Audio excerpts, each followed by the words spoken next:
Alors, bonjour aujourd'hui pour une nouvelle info-négo, un info-négo un peu spécial coronavirus.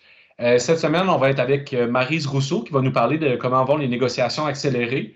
On va faire ça en deux phases. La première, ça sera l'actualité sur la négo et ensuite, comme à l'habitude, répondre à des questions des membres là, dans la période des questions. Alors, bonjour Maryse. Hey, bonjour Julien. Alors, vous êtes en égo accéléré en mode pandémie avec le gouvernement du Québec depuis maintenant le 26 mars. Est-ce que tu peux me rappeler un peu c'est quoi nos priorités de négociation, puis c'est quoi notre objectif général dans le contexte là, un peu particulier dans lequel on se trouve? Bon, alors dans le fond, on se souviendra qu'on a répondu à une demande du gouvernement. C'est le gouvernement qui souhaitait faire de la négociation accélérée, compte tenu évidemment que la conjoncture avait changé. Alors, on est d'accord avec lui, on faisait la même lecture que lui, puis on le fait encore la même lecture. La conjoncture a changé, ça sera quoi l'avenir? Je disais, le diable sans doute, puis Dieu nous le dira. Fait qu'on le sait pas. Fait que c'est pour ça que dans cet objectif-là, on a dit oui, parfait, on va aller s'asseoir. Maintenant, c'est sûr qu'on n'est pas à notre cahier de revendication initial. Donc, on a trois priorités. Je te dirais sécuriser les salaires, sécuriser les emplois et de l'équité à travers, dans le fond, tous les groupes de la fonction publique. Voilà, donc que le gouvernement soit équitable avec nous, mais avec les autres travailleurs qui sont autour de nous aussi. Je suis certain qu'une des premières choses que nos membres vont être très curieux de savoir, c'est pour l'instant, on en est où en termes d'offres de la part du gouvernement? Dans le fond, sur le paramètre salarial, ce que le gouvernement a déposé, c'est 5 sur 3 ans. On a essayé de défoncer ça, on verra où on finira, mais présentement, et c'est sur toutes les tables. Alors, on est quand même en contact avec les autres syndicats et on s'est fait déposer toute la même affaire. Donc, sur le paramètre salarial, 5 sur 3 ans. Quand je dis sécuriser les salaires, ça en fait partie. Je te dis, dans l'avenir, ça sera quoi? La situation économique sera quoi aussi? Qu'est-ce qui restera sur la table? Ce que le gouvernement nous dit, c'est que là, il est capable de déposer ça. Dans l'avenir, il n'est même pas capable de me dire si, dans l'avenir, ça sera quoi le paramètre salarial. Fait que quand on dit sécuriser les salaires, c'est de ça dont on parle. Quand on dit sécuriser les emplois, bien évidemment, ce que je souhaite, c'est que tout le monde reste au travail, y compris les occasionnels. Ça aussi, on est toujours en pourparlers avec le gouvernement. Puis tu l'as parlé sur l'équité, bien évidemment, là, on entend tout ça refaire. On entend dans le réseau de la santé une prime COVID. Bien, c'est sûr que pour nous aussi, on a des gens qui sont au travail, on a des gens qui sont potentiellement en contact avec des gens qui pourraient être infectés. Fait que quand on parle d'équité, bien, c'est de ça dont on parle. Fait que s'il y a une prime COVID qui se donne dans le réseau de la santé, s'il y a des critères qui sont mis en place, puis qu'il y a des gens qui se qualifient, si les mêmes critères-là peuvent venir dans la fonction publique, puis qu'on a des membres qui se qualifient, bien, pourquoi on ne l'aurait pas? Bien, quand on regarde, bien, ce que j'ai dit au gouvernement, c'est sur une entente globale, sur une enveloppe globale, ça se peut que les priorités soient différentes, par exemple, d'un autre groupe que nous, mais je m'attends à ce que, globalement, on ait à peu près la même chose. OK. Et puis, est-ce que tu as une idée à peu près quand est-ce que cette négociation accélérée-là pourrait se terminer? Est-ce que ça pourrait prendre 6 mois? Ben, en fait, je pense pas, Julien. Tu sais, la première fois qu'on s'est assis avec l'employeur, il y avait un objectif en disant nous voulons convenir d'une paix sociale rapidement. Puis il avait même mis une date. Là. Alors, on avait une date là, qui était alentour du 29 mars, quelque chose comme ça. Là, évidemment, le 29 mars, on n'a pas convenu de rien, puis personne ne s'est changé en citrouille. Alors, on continue de négocier, mais on est toujours en négociation accélérée. Fait que je pense qu'il y a une fenêtre, mais la fenêtre durera pour 6 mois. Fait que moi, je pense qu'un jour, le gouvernement va nous arriver puis il va dire, ben écoutez, il nous reste 2 semaines, on convient ou on convient pas. Mais je pense que... Fait que c'est pour ça que je te dis, moi, ma lecture, c'est qu'il y a une fenêtre actuellement, puis elle n'est pas très longue. Et l'autre affaire aussi, puis on a intérêt à convenir de part et d'autre assez rapidement. Puis il ne faut pas que les gens pensent que je veux convenir à rabais. Mais au fur et à mesure que les semaines avancent puis la conjoncture change, bien, ça sera quoi qui restera à la table de négociation, tu sais? Fait que compte tenu que je ne connais pas l'avenir, ben moi aussi, j'ai envie de convenir rapidement sur des choses qui sont concrètes et réelles. D'accord. Puis, advenant que éventuellement la période, la fenêtre se referme, on a devant nous une offre là, de la part du gouvernement, est-ce qu'on a l'assurance, est-ce que tu peux donner l'assurance à nos membres là, que ça va être les membres qui vont se prononcer sur cette offre-là. Là. Moi, tu sais, dans le fond, on a le respect en autant qu'à faire se peut de nos instances. Alors, on se souviendra qu'il existe un BCN Négo. On peut encore faire des rencontres en BCN Négo. Il y a un conseil de négo aussi qu'on va aller voir. Puis, ultimement, il y a des membres. Moi, ce que je souhaite, puis on travaille là-dessus, c'est être capable de convoquer un conseil de négociation. Comment ça se fera, je ne le sais pas. On ne l'a jamais fait. Puis avec la pandémie, je pense qu'on fait la recette au fur et à mesure qu'on l'écrit. Mais on veut vraiment être respectueux de nos instances. Donc, on parle vraiment, excusez-moi, j'ai le téléphone qui sonne en même temps, je suis désolée. Alors, donc, dans le fond, ce qu'on veut, c'est vraiment être respectueux de nos instances, respectueux aussi, donc, dans le fond, du BCN Négo, du Conseil de négo, puis ultimement, nos membres.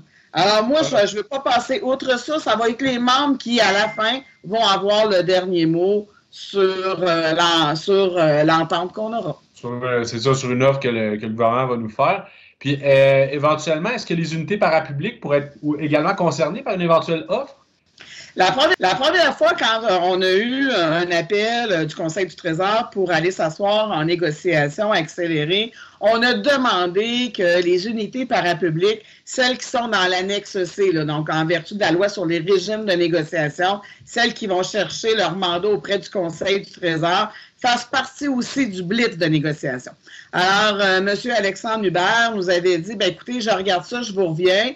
Puis aujourd'hui, on n'avait pas encore de réponse et là, j'ai relancé M. Hubert, on m'a référé à quelqu'un d'autre. Fait que je suis toujours en démarche là-dessus. Voilà, puis là, on sait qu'on n'est pas dans une situation normale là, où on peut, tant que ça, exercer un rapport de force, faire une négociation un peu comme on l'avait prévu. On parle d'éventuellement, dans le fond, déposer aux membres une offre qu'ils pourront accepter ou refuser. Qu'est-ce qui se passerait si éventuellement les membres d'une unité d'accréditation ou de plusieurs unités d'accréditation choisissent de refuser l'offre qui va avoir été proposée par le gouvernement? Écoute, alors à ce moment-là, on se remettra à négocier, mais évidemment, avec le contexte dans lequel on sera rendu là, je le disais tantôt, je ne connais pas l'avenir. Fait que, mais les membres auront toujours le loisir, c'est eux autres qui ont le dernier mot. Hein. Fait que moi, la lecture de la situation, les membres, je me fie à leur jugement, puis ils verront. Qu'est-ce qu'on leur présentera? Est-ce qu'ils jugeront que c'est bon pour eux ou non? Ils feront leur vote en toute connaissance de cause. Puis s'ils disent, écoute, pour nous, c'est pas acceptable, on veut une négociation, puis on veut revenir à ce qu'on était avant, ça sera ça, mais évidemment, avec le contexte où on en sera rendu. Puis on reprendra quand une négociation, je ne le sais pas. Bon, hier, le gouvernement a prolongé la pause du Québec jusqu'au 4 mai. Alors, c'est sûr que minimalement, il n'y aurait pas de négo qui reprendrait avant ça. Bon, ça sera quand, je ne le sais pas. Mais tout ça pour te dire que, mais oui, les membres pourront refuser ce qu'il leur est présenté, bien sûr. Donc, on est prêt pour négocier accéléré comme on le fait présentement, mais s'il y a une ou plusieurs unités d'accréditation qui choisissent de refuser une éventuelle offre, on va être également prêt à continuer à les représenter et à faire les batailles qu'il faudra. Absolument. Un an plus tard. Là. Oui, là-dessus, comme je dis, mais tout le monde fera sa lecture du contexte où on sera rendu. Voilà.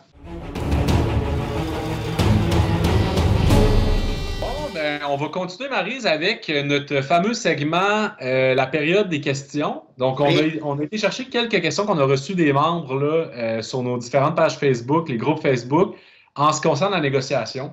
Donc, je commencerai par une question de M. Dave Cottenham qui nous demande, pour le vote des membres, ça va fonctionner comment avec les mesures d'urgence sanitaire qui sont prises par le gouvernement? Alors, dans le fond, Julien, je t'en parlais un peu. Pour nous, c'est une priorité que ce soit les membres qui se prononcent finalement. On travaille présentement là-dessus. Ça se passera comment? Je ne le sais pas. Est-ce que ça sera par courriel? Est-ce que ça sera par téléphone? Pas par téléphone, excuse-moi. Par courrier normal? Je ne le sais pas. Mais une chose est sûre, c'est que c'est les membres qui, ultimement, se prononceront sur ce qui nous sera offert à la table de négociation. Excellent. Et puis, une question ici de Jérémy Joly qui nous demande pourquoi vouloir négocier en vitesse, donc en négociation accélérée, alors que la CSN, entre autres, a mis ça sur pause le temps que la crise passe? Bon. En fait, la CSN puis la FTQ, il faut comprendre aussi qu'ils ont beaucoup de personnes dans le réseau de la santé. Alors, eux autres, ce qui les importait beaucoup, c'était de régler ce problème-là. Mais l'autre affaire, ils n'ont pas nécessairement refusé de négocier. Alors, moi, ce que j'ai entendu, ils veulent peut-être un renouvellement sur 2 ans.